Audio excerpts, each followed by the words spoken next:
Pacific. Okay, thanks. To me, thanks, Lauren. I'm Hiroshi Tanimoto from NIST in Japan. So today, I'd like to talk a little bit about some interesting insights into the exchange of VOCs, volatile organic compounds, between the atmosphere and the ocean.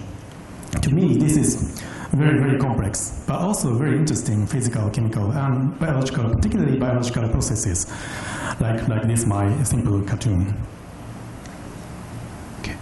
Okay, so we are trying to better understand chemical and biological processes, particularly responsible for the emissions and uptake of VOCs, in particular DMS, isoprene, and acetone, for example. And two messages here is that measurement of VOCs, data of VOCs dissolved in surface seawater is extremely useful for atmospheric chemistry research. And also, particularly, high time resolution data is useful and also needed to evaluate impacts of biological hotspots. Okay, so today I'm going to start with some introduction of the methodology, techniques, which is application of PTRMS that Thomas has already a good overview of it for measurements of VOCs in marine air, in surface seawater, and also for flux at the LC interface. And then hopefully I'm going to give you some scientific highlights. 3 highlights. The first one is high resolution measurements of VOCs in seawater, resulting in process-based parameterization of DMS with PCO2. And second one is in situ measurement of VOC flux, a little bit of insights into gas transfer coefficient, if I have time. And third one is flux and budget of VOCs in the Pacific Ocean, highlighting the role of ocean, which is ocean is a source or sink. Okay, so application of PTRMS. We use commercially available proton transfer reaction mass spec from Innsbruck company. Basically, atmospheric measurement is just simple, putting the instrument on the ship, getting the data. But for seawater measurements, we use a bubbling type equilibrator like this big, not that big, but like this, to make continuous measurements of VOCs in seawater, in surface seawater. LC flux, we use, buoy, floating on the ocean surface, like this 2-meter high, for measurement of VOCs, gradient of VOCs over the ocean surface, and then flux across the AC interface.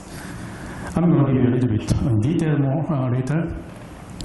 So over the past 6 years, I think, starting from 2008, we have made 7 research cruises in the Pacific Ocean. Sometimes we went to north, reaching to, I think, Vancouver.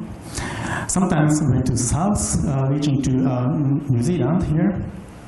And sometimes we went to the, Trans-Pacific cruise, Hawaii and then Peru. It's a 3-month cruise. It's very, very long, actually. So in total, we made 7 research cruises, and if you look at chlorophyll A concentration, which is a proxy of biological activity, in the North subarctic Pacific, activity is very, very high, with high chlorophyll A concentrations, and tropical oceans, which is relatively low. And subarctic oceans like this, it's a kind of desert of the ocean. Then we made a gradient flux measurement at 15 stations during the cruise when ship is stopping. So this is a picture of the ship we are mostly using, which is a research vessel Hakuhomaru in Japanese, which means white phoenix in English. Actually, very, very beautiful ship. It's a bit old, but very beautiful. And we had air intake here, top front. And seawater intake is here, bottom front. Okay. So you might wonder, what kind of VOCs are actually in the seawater? So this is a mass spec of PTRMS in surface seawater. Here, mass number 63 is from DMS, which is most abundant, as you can expect. And 33 is from methanol, 43 could be from propane or maybe other fragments as well. 45 is from acetaldehyde, 47 from ethanol, 49 methanethiol, which is sulfur compound, byproduct with DMS. 59 is from acetone or propanol, and then 69 is from isoprene. So we could see basically 8 species of VOCs, usually in a surface CO2. Okay, so one of the most interesting things we came up with during our work is about DMS. This is a temporal variation, basically time series of DMS in red and chlorophyll A in green. So we can usually expect good correlations, and we actually use chlorophyll A as a proxy for predicting kind of a biogenic species from the ocean. Here you see, well, in generally, DMS and variability of DMS and chlorophyll is very similar. However, if you look at here, like this data, you see high DMS in spite of low chlorophyll. So why is that? So we struggled a little bit and came up with the idea that net community production, which can be derived from PCO2 measurement as an impulse of net biological CO2 consumption, like this in blue. Here is tracing DMS variations better than chlorophyll A. In particular DMS hotspots like that. Okay, looking at more closely. Oh. No. Oh, it doesn't work. Oh, it works. Okay, so this is scatter plots of DMS observation against the chlorophyll A concentration like that. So you can expect, well, it's natural that you can expect tight correlation in general, baseline. But here you see high DMS at low chlorophyll CO2. Here, many people, previously, some people worked to get the parameterization, to get better parameterization of DMS in surface seawater by using chlorophyll or unmixing layer depths by Rafael Simon and Dax group in Barcelona, and also by using sea surface temperature and sea surface, I think, nutrients, or maybe nitrate, by Watanabe et al., the group in Japan. So you can see, well, generally good agreement, the model parameterization can predict variation quite well. But here, if you look at observation, DMS observation, and against net community production, you see better correlation. So we think this net community production, or maybe net primary production that you can get from satellite, can be used to better parameterize DMS concentration in seawater, which can be eventually used for atmospheric models. Okay, so going to the flux measurements, we are using, as I said, a buoy floating over the ocean surface, like this 2 meter high, like that, and handled by a boom from the ship, like that. And we are sampling the air at a very, few centimeter over the ocean surface, up to 200 centimeter at 6 sampling heights. And then the sampled air samples were directed to PTRMS instead in the lab. So these are profiles of VOCs, particularly DMS and acetone, over the ocean surface. Like this, it's a logarithmic scale, so from very surface to 200 centimeter here and 10 meter up here. In DMS and acetone in subtropical South Pacific and tropical South Pacific and subarctic North Pacific. So, so these gradients, like like this, or maybe this way for you, clearly indicate that DMS is emitted from the ocean surface, like that. That's what we can expect easily.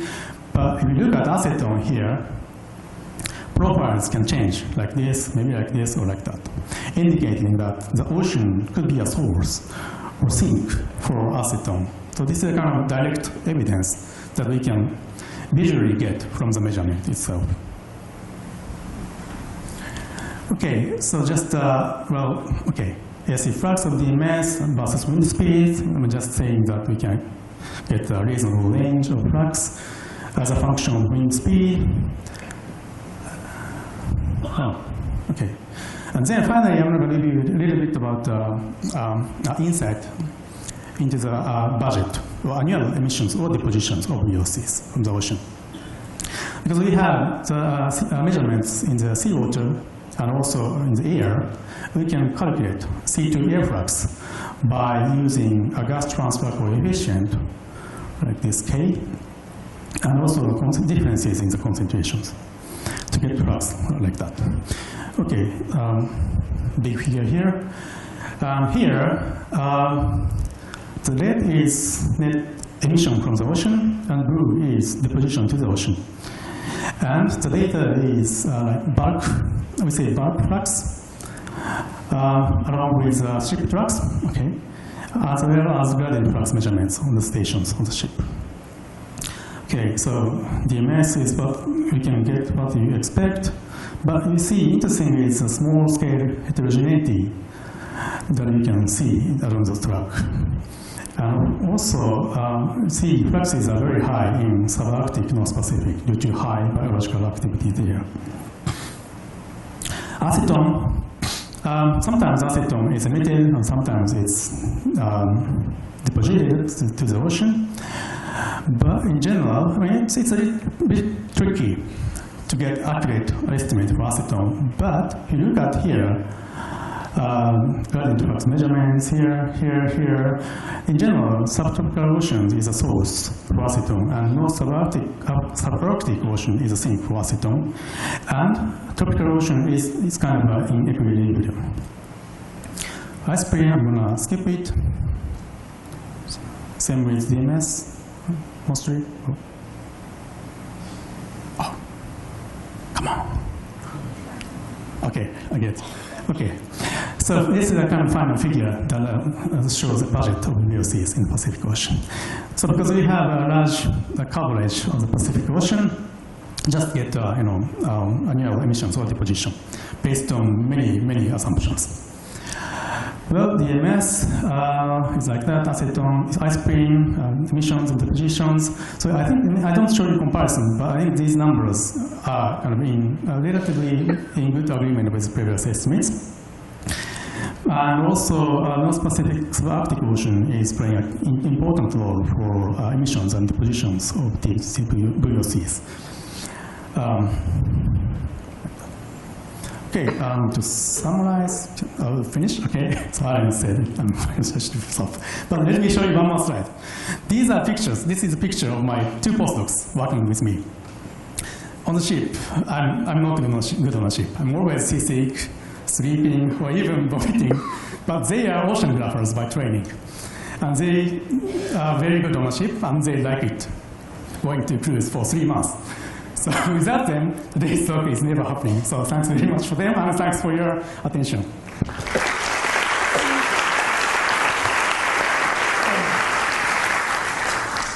Thanks a lot. Do we have questions for Hiroshi? Questions for Hiroshi? Right here in the front. Middle, rather.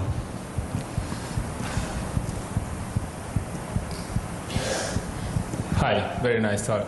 So I was wondering about the diurnal variation. Do you see some diurnal variation? I mean, do you see for acetone or DMS, do you see differences at night and during the day? Well, I think that's a very good question. And we tried to look at diurnal variation, but we cannot see it. And that's not necessarily meaning that there is no diurnal variation, but we just cannot see it maybe.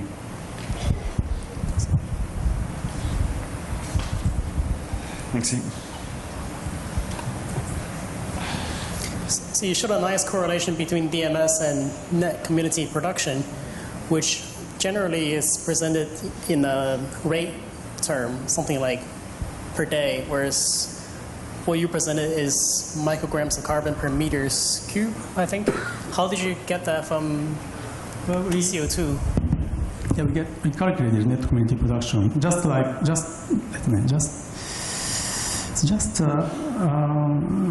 from PCO2 measurements. So just kind of minus PCO2, and then making some init conversion. So, do you understand or no? We can talk about it later. Okay, we can talk later.